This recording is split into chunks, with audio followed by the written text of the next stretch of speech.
Praise the lord. హల్లెలూయా. మరొకసారి ఈ రీతిగా దేవుని యొక్క వాక్యం మీ గృహములలో పంచుకునే అవకాశం దేవుడు నాకు ఇచ్చినందుకు నేను దేవుని నామాన్ని స్తుతిస్తూ ఉన్నాను. దేవుడు మీ జీవితాల్లో గొప్ప కార్యాలు చేయాలని ఆశిస్తున్నాను. మీ అందరి కోసం ప్రార్థిస్తున్నాను. అభిషేకాగ్ని అనే ఈ కార్యక్రమం కోసం మీరందరూ కూడా ప్రార్థిస్తున్నందుకు మీకు అందరికీ ప్రత్యేకమైన వందనాలు తెలియజేస్తూ ఉన్నాను. ఈ రోజు బైబిల్ గ్రంథంలో నుండి దేవుని యొక్క వాక్య భాగం మనం చదువుకుందాం. ప్రకటన గ్రంథం 3వ అధ్యాయం 20వ వచనం చదువుకుందాం. ప్రకటన గ్రంథం 3వ అధ్యాయం 20వ వచనం. ఇదిగో నేను తలుపునొద్ద నిలుచుండి తట్టుచున్నాను.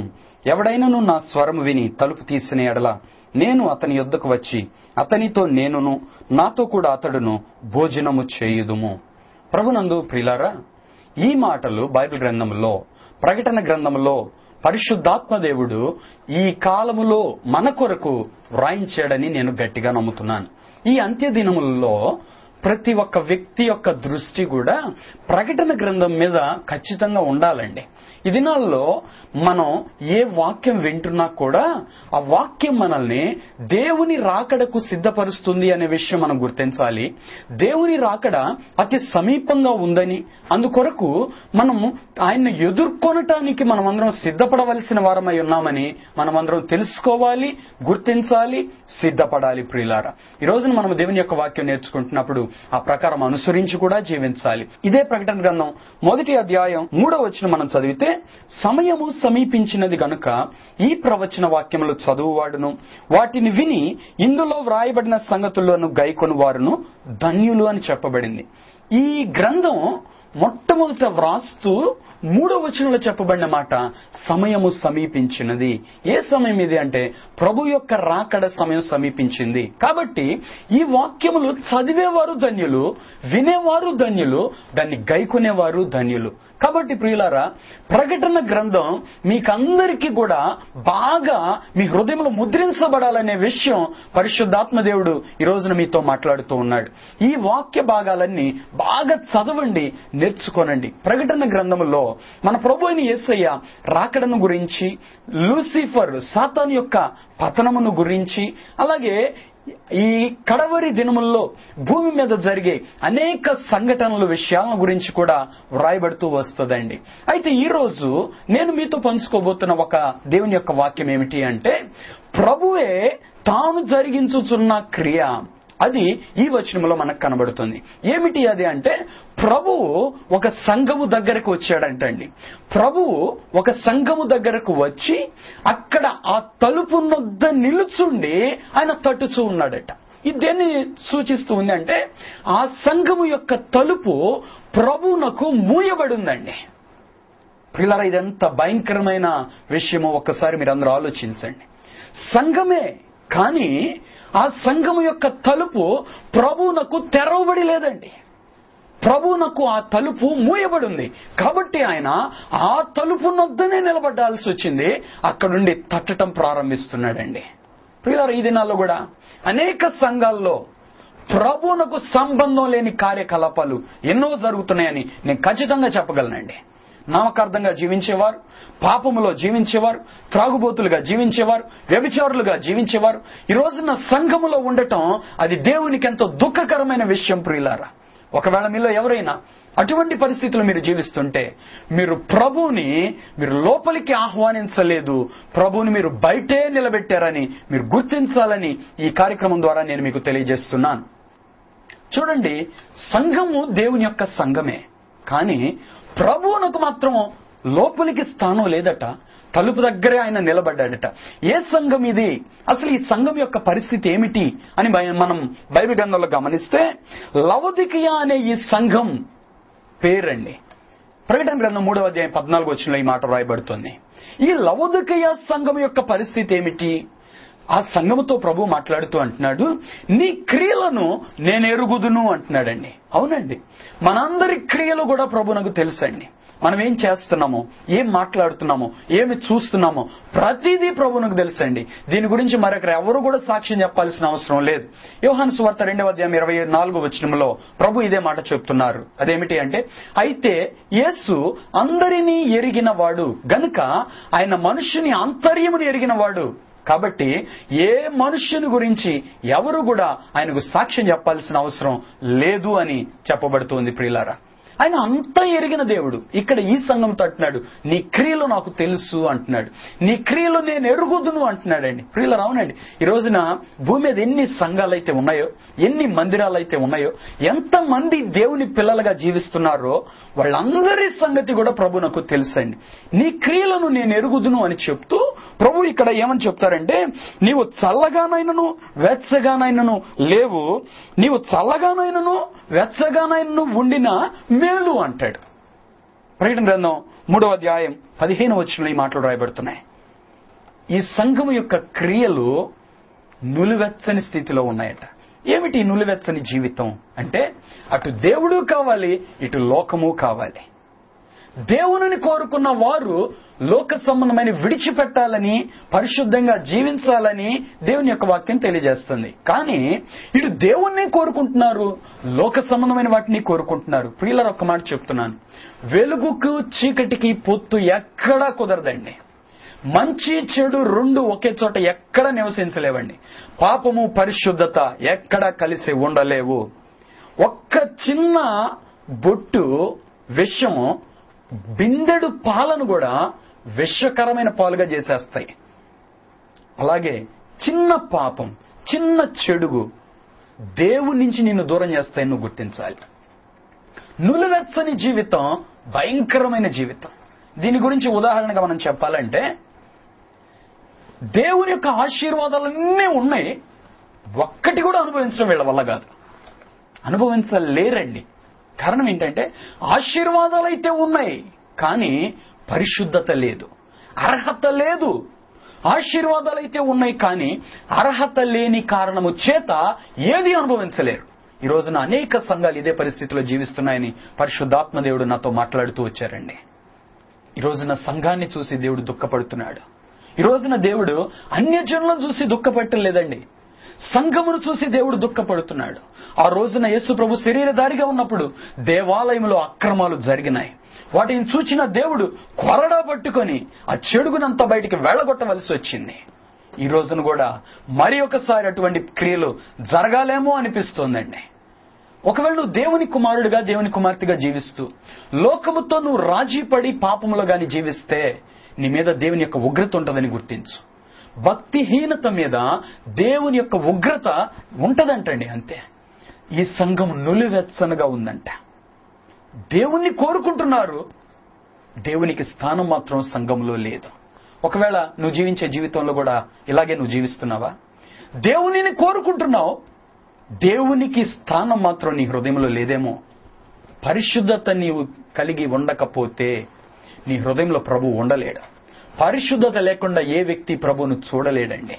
ప్రియులారా, మరొక మాట చెప్తున్నాను, నీ హృదయంలో చిన్న పాపను లక్ష్య పెట్టినా దేవుని సన్నిధి నిన్ను విడిచిపెట్టి వెళ్ళిపోద్ది.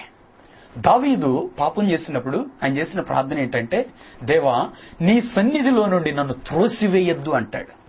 ఒక్క పాపం దేవుని సన్నిధిలో నుండి నిన్ను బయటికి నెట్టివేయగలదు. జాగ్రత్త.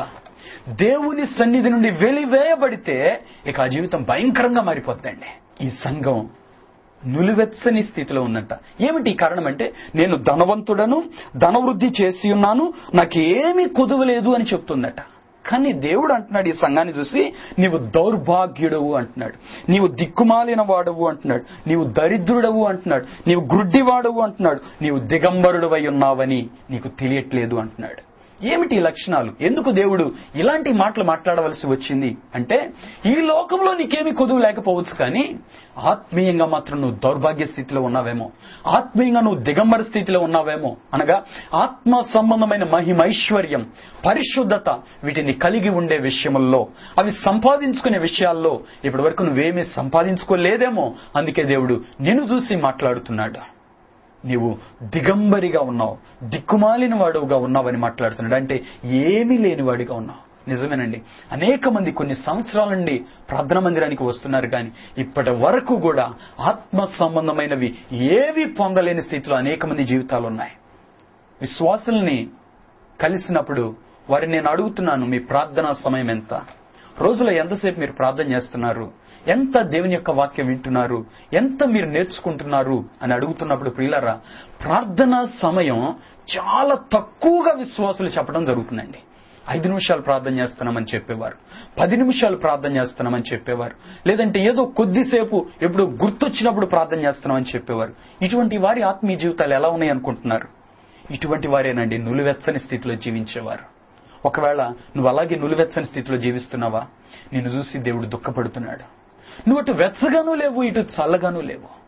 దేవుని పిల్లలు దేవుని యొక్క పరిశుద్ధత కలిగి ఉండాలని దేవుడు కోరుతున్నాడు.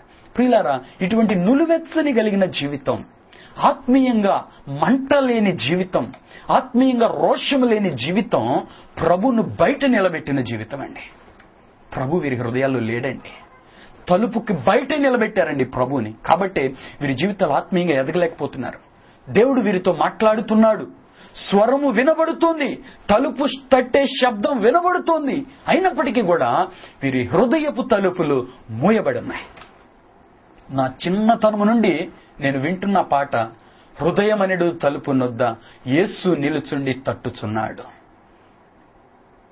అదే స్వరం దేవుని యొక్క వాక్యం ద్వారా నీ హృదయపు తలుపు ఎన్నిసార్లు తట్టిందో కదా. నా కుమారుడా, నీ హృదయం నాకిమ్ము. ప్రభు కోరేది ఇదొక్కటేనండి. నీ వెండిని కోరలేదు, నీ బంగారం కోరలేదు, నీ ఆస్తి కోరలేదు, నీ అంతస్తులు కోరలేదు. నీ నుంచి ఆయన ఆశిస్తుంది ఒకే ఒకటి, నీ హృదయం. ఎందుకంటే ఆ హృదయంలో ఆయన ఉండాలని కోరుతున్నాడు. ప్రియులారా, ఈ వచనములో 3 రకాలైన ఆహ్వానాలు దేవుడు మనకు తెలియజేస్తున్నాడు. అవేమిటి అంటే, ఒకటి తలుపు తడుతున్నాడట, అంటే తలుపు తెరవమని కోరుతున్నాడు. రెండవది, నేను మీ యొద్దకు వస్తాను అని చెప్తున్నాడు, నన్ను స్వీకరించండి అన్నట్లుగా చెప్తున్నాడు. మూడవది, నేను మీతో కలిసి భోజనం చేస్తాను అంటున్నాడు, నాతో సహవాసం చేయండి అని పిలుస్తున్నాడు. 3 రకాలైన ఆహ్వానాలు. ఒకటి, నీ తలుపు తడుతున్నాడు, నువ్వు తెరవాలని. రెండవది, నీ యొద్దకు రావాలని కోరుతున్నాడు, నువ్వు కోరుకుంటే. మూడవది, నీతో కలిసి జీవించాలని, నివసించాలని, భోజనము చేయాలని కోరుతున్నాడు, నువ్వు ఇష్టపడితే. ఈ 3 అనుభవాల్లో మనం దేవునికి ఓకే చెప్పేవాళ్ళంగా ఉండాలండి. నా జీవితంలో ప్రియులారా, 19వ సంవత్సరంలో నేను మారు మనసు పొందాను. అంటే ఆ 19 సంవత్సరాలు ఓపిగ్గా ప్రభు నా హృదయం అనే తలుపు తడుతూ ఉన్నారండి. ఇప్పటికి నీకెన్ని సంవత్సరాలు? ఇన్ని సంవత్సరాలు ప్రభుని హృదయం అనే తలుపు తడుతున్నాడనే విషయం గుర్తించు. ఎంతకాలం ఇంకా నువ్వు ప్రభుని బయటే నిలబెడతావు? ఎంతకాలం ఇంకా నీ రక్షకుణ్ణి బయటే నిలబెడతావు? నీ హృదయం లోపలికి స్వీకరించు. ఆయన నీలోనికి రావాలని కోరుతూ నీ దగ్గరే నిలబడ్డాడు. ఒకవేళ నేను విడిచిపెట్టిపోతే నీ పరిస్థితి ఏంటి? ఎంతకాలం ఇంకా నేను ఉండాలి ఈ వ్యక్తి హృదయం దగ్గర? ఎంతకాలం ఈ వ్యక్తితో నేను మాట్లాడాలి? ఇక ఈ వ్యక్తి నా మాట వినడు అనుకుని ప్రభువు ఒకవేళ నిన్ను విడిచిపెట్టి పోతే నీ పరిస్థితి ఏంటి? ప్రియులారా, దేవుడు నిన్ను విడిచిపెట్టి వెళ్ళక మునుపే మీరు ఆయన మీ హృదయంలో స్వీకరించండి. మీ హృదయం అనే తలుపు తెరవండి. యెషయా గ్రంథంలో చక్కని మాట రాయబడిందండి, ప్రభువు మీకు దొరుకు కాలమందే ఆయనను వెదకండి అంటాడు. ప్రభు ఇప్పుడు మీకు దొరుకుతున్నాడు, ఆయన మీకు సమీపంగా ఉన్నాడు. మీరు ఆయన వేడుకోండి, ప్రభువా నా హృదయంలోనికి రండి ప్రభువా అని మీరు ఆహ్వానిస్తే ఆయన మీ హృదయంలోనికి వస్తాడు, మీతో జీవిస్తాడు. ప్రియులారా, తలుపు బయట నిలబెట్టింది ఈ సంఘం. తలుపు బయట నిలబెట్టుతున్నారు కొంతమంది విశ్వాసులు. ఈరోజు నేను మీతో ఇంకొక మాట చెప్తాను. ఒకటి, ఒక వ్యక్తి తలుపు దగ్గర ప్రభు నిలబడి తడుతున్నాడు. 2, ఒక గృహం దగ్గర కూడా తలుపులు దగ్గర నిలబడి ప్రభు తడుతున్నాడు. ఎందుకంటే ఇంటిలోనికి ప్రభు వచ్చి ఆ ఇంటిలో ఆశీర్వదించాలని, ఆ ఆ ఇంటిలో ఉన్న ఏవేవైతే లోటులు ఉన్నాయో అవన్నీ తీర్చాలని, ఆ ఇంటిలో సమాధానం లేని ఆ స్థితిని తొలగించి సమాధానం ఇవ్వాలని దేవుడు ఇంటి తలుపును కూడా తడుతున్నాడు. కొంతమంది గృహాల బయట యేసయ్య గృహాధిపతి అని చక్కని బోర్డు పెడతా ఉంటారు. మరి ప్రభు మీ ఇంట్లో ఉన్నాడా? మీ ఇంటిలో సినిమా పాటలుంటే ప్రభు మీ ఇంట్లో ఉండలేడండి. ప్రభు అవి వినలేడండి. నువ్వు సినిమాలు చూసే వ్యక్తి అయితే ప్రభు నీ హృదయంలో ఉండలేడండి. ఆయన పరిశుద్ధుడు. ఆయన అలాంటి అపవిత్రమైనవి చూడలేడు. నువ్వు సినిమాలు కోరుకుంటున్నావు అంటే దేవుని దూరం చేసుకుంటున్నట్టే. లోక సంబంధమైన ఏ సుఖభోగం నువ్వు కోరుకున్నా ప్రభువును నువ్వు దూరం చేసుకుంటున్నావు అనే సత్యం నువ్వు గుర్తించు. ప్రభువును కోరుకో. దేవునిలో ఉన్న ఆనందం వెతుకు. అది శాశ్వతమైంది. లోకం ఇచ్చే ఆనందంగా నిన్ను భ్రమపరిచి తొదుకు నిన్ను నరకానికి తీసుకుని వెళ్తుంది. నీ జీవితంలో, నీ కుటుంబంలో సమాధానం కోల్పోతావు. ప్రభువు తడుతున్నాడు తలుపు, ఒక ఇంటి తలుపు. ఆ ఇంటి తలుపు తెరిస్తే ఆ ఇంటిలోకి రావాలని ప్రభు ఇష్టపడుతున్నాడు. అవునండి, ప్రభు మనతో నివసించడానికి కోరుకునే దేవుడండి. అందుకే ఆయన మనల్నే కోరుకుంటున్నాడు. దేవాలయముగా దేన్ని కోరుకున్నాడు అంటే మనల్నే కోరుకున్నాడు. మన దేహాలే దేవునికి ఆలయముగా కోరుకున్నాడు. ఆయన మనలో నివసించడానికి ఇష్టపడుతున్నాడు. ప్రియులారా, ఆయన మనం స్వీకరిస్తే నిజంగా ఆయనకి ఎంత సంతోషమో తెలుసునా? ప్రభా, నా హృదయంలోనికి రండి ప్రభా, నా జీవితం నీకే అర్పిస్తానయ్యా. ఇప్పటి వరకు ఈ లోకంలో జీవించిన ఈ దౌర్భాగ్య జీవితం ఇంకా చాలు ప్రభా, నేను మారు మనసు పొందుతానని నువ్వు తీర్మానం చేసుకుంటే ప్రభుకి ఎంత సంతోషమో తెలుసా? ప్రభు ఆనందిస్తాడు, పరలోకం ఆనందిస్తుందట. ఈ తలుపు నొద్ద నిలుచుండి తట్టుచున్నాను అని ఈ వాక్యంలో చెప్పడానికి ముందు ప్రభు చెప్తాడు, నీవు ఆసక్తి కలిగి మారు మనస్సు పొందు అని చెప్తాడు. నువ్వు మారు మనస్సు పొందు. తలుపు బయట ప్రభు నిలబెట్టిన దానికి గుర్తేంటి అంటే ఇంకా మారు మనస్సు లేని జీవితం. అందుకే ప్రభు చెప్తున్నాడు, నువ్వు మారు మనస్సు పొందు. తలుపు బయట ఎంతవరకు నిలబెడతావు? రెండవదిగా అంటున్న మాట ఏంటి అంటే, ఎవడైనను నా స్వరము విని తలుపు తీస్తే నేను అతని యొద్దకు వస్తాను అంటున్నాడు. దేవుని స్వరం వినే అనుభవం కావాలండి. ఈ దినాల్లో దేవుని స్వరం వినే అనుభవం కావాలి. అవును, మన దేవుడు మాట్లాడే దేవుడు. నీతో ఇప్పటికీ అనేక సార్లు దేవుడు మాట్లాడాడు అని చెప్తున్నాను నేను. నువ్వు దేవుని స్వరం విను. కొంతమంది దేవుని స్వరాన్ని నిర్లక్ష్య పెట్టేస్తున్నారు. దేవుడు ఎలా మాట్లాడతాడు? వాక్యము ద్వారా దేవుడు మాట్లాడతాడు. వాక్యము ద్వారా దేవుడు మాట్లాడతాడు. వాక్యమే దేవుడై ఉన్నాడు. అది యందు వాక్యం ఉండెను, వాక్యము దేవుని యొద్ద ఉండెను, ఆ వాక్యమే దేవుడై ఉండెను. దైవజనుడు దేవుని యొక్క వాక్యం బోధిస్తున్నప్పుడు కొన్నిసార్లు నాకే చెప్తున్నాడా అన్నట్లు అనిపిస్తుంది. అప్పుడు మాట్లాడుతున్నది ఒక దైవజనుడు కాదండి, మీతో సూటిగా ఆత్మరూపి అయిన దేవుడు మాట్లాడుతున్నాడు. అప్పుడు ఆ స్వరం నువ్వు వినాలి. ప్రభు కోరుతుంది అదే. ఆ స్వరం నువ్వు విని ఇది దేవుని స్వరం అని గుర్తించి నువ్వు దేవునికి నీ జీవితాన్ని అప్పగించాలి. అప్పుడు ప్రభును స్వీకరించినట్లు లెక్క. అప్పుడు ఆయన నీలోనికి వచ్చి నివసిస్తాడు. ఈ దినాల్లో అనేక మంది దేవుని స్వరం వినని స్థితిలో జీవిస్తున్నారండి. సొంత ఇష్టానుసారమైన జీవితం జీవించేవారు అనేక మంది. ఈ జీవితం దేవుని ఎంత దుఃఖ పెడుతుందో తెలిసిన. నువ్వు దేవుని చిత్తం చేస్తే దేవుడు ఎంతో సంతోషిస్తాడు. ప్రభువా, నా చిత్తము కాదిక నీ చిత్తమే జరిగించు, నా జీవితం నీకు అప్పగిస్తున్నానయ్యా అని నువ్వు చెప్పగలిగితే ప్రభు నీ యందు ఆనందిస్తాడు. అపోస్తలుడైన పౌలు భక్తుడు అందుకే ఒక మాట ఏమని చెప్తాడంటే, ఇక జీవించేది నేను కాదు, క్రీస్తే నా యందు జీవించుచున్నాడు. మరొక సాక్ష్యం చెప్తాడు, బ్రతుకుట క్రీస్తే, చావైతే లాభం.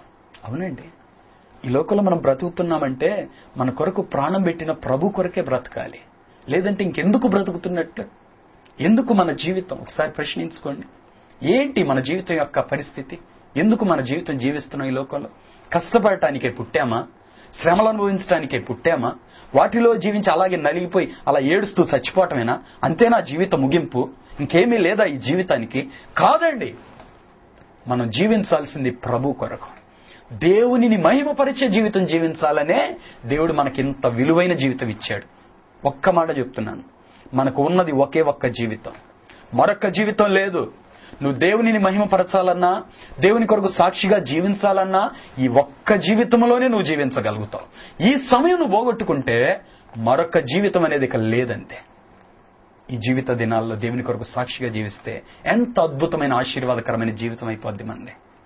మీ జీవితం అలా ఆశీర్వాదకరంగా మారాలని ఈ రోజు దేవుడు మీతో మాట్లాడుతున్నాడు. వింటావా ఆయన స్వరం? ఇప్పుడు ఎవడైనను నా స్వరము విని తలుపు తీసిన ఎడల నేను అతని యొద్దకు వస్తానంటున్నాడు. ఎంత అద్భుతం! దేవుని వెతుకుతూ ఈ లోకంలో అనేక మంది వెళ్తున్నారండి. దేవుడెక్కడా, దేవుడెక్కడా, దేవుడెక్కడా. యాత్రలు చేస్తున్నారు, నడిచి వెళ్తున్నారు, కష్టపడుతున్నారు, ఎన్నెన్నో యాగాలు ఎన్నెన్నో చేస్తున్నారు. మరి దేవునిని కనుగొనగలుగుతున్నారా? లేదండి. కానీ మన దేవుడు ఎలాంటి దేవుడు అంటే ఆయనే మన దగ్గరికి వచ్చాడు. పాపులను రక్షించుటకు క్రీస్తు యేసు ఈ లోకమునకు వచ్చెను. 1 తిమోతి 1:15.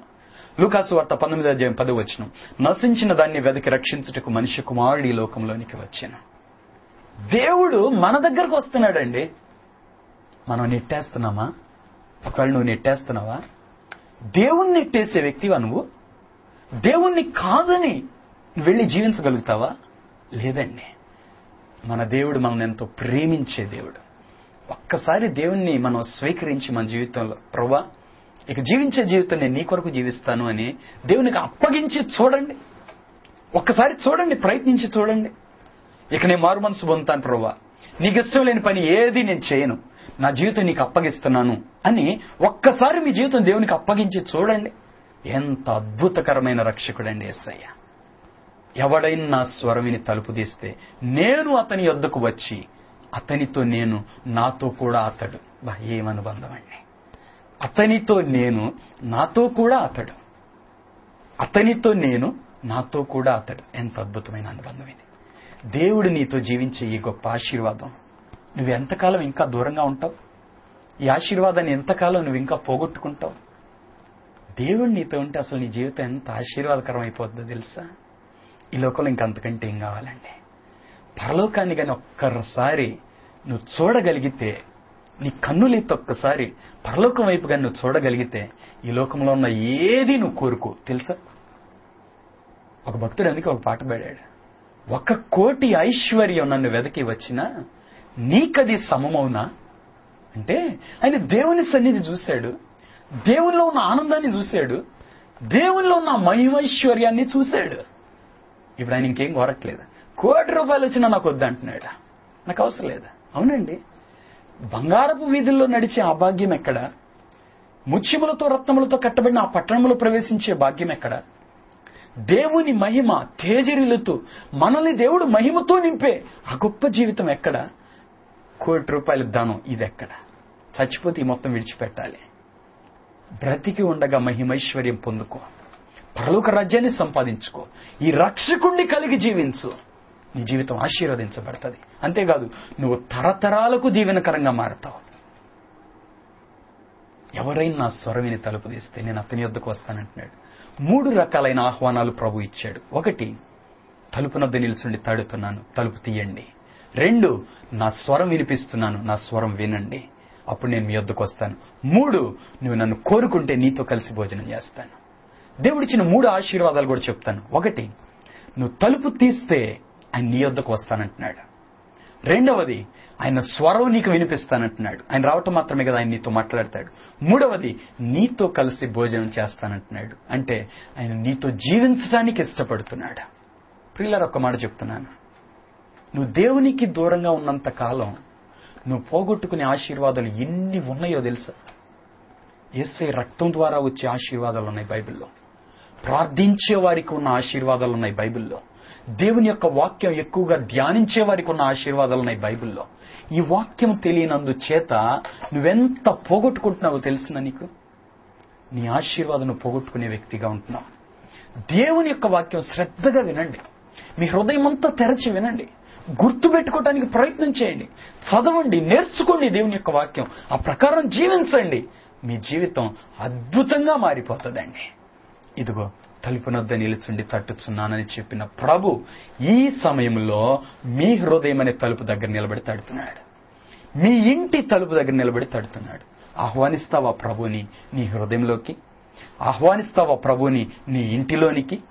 ఆహ్వానిస్తావా ప్రభుని నీ వ్యక్తిగత జీవితంలోనికి? ప్రభు వస్తాడు, ఆయన వస్తాడు.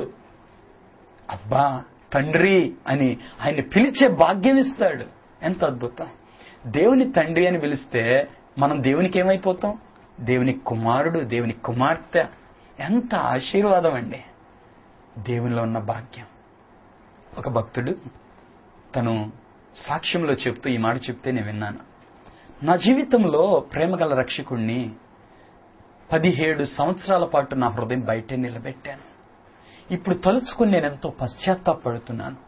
అయ్యో, 17 సంవత్సరాల పాటు నా రక్షకుణ్ణి నేను బయట నిలబెట్టానా? నా హృదయంలో చేర్చుకోవడానికి నేను తలుపు తీయలేకపోయానా అని ఏడుస్తున్నాడండి. 17 సంవత్సరాల పాటు నా రక్షకుణ్ణి బయట నిలబెట్టానా? ఇప్పుడు నీకెన్ని సంవత్సరాలు? మరి నీ రక్షకుడు నీ కొరకు ఎన్ని సంవత్సరాలు నీ హృదయం బయట నిలబడ్డాడు? స్వీకరించావా? స్వీకరించలేదా? ఇంకా స్వీకరించిన నీవు దేవుని స్వరం వినగలుగుతున్నావా? ఆ స్వరమునకు విధేయత చూపించగలుగుతున్నావా? ఆ స్వరమునకు నువ్వు లోబడగలుగుతున్నావా? దేవుని స్వరం మాత్రమే మన జీవితంలో పనిచేయాలి.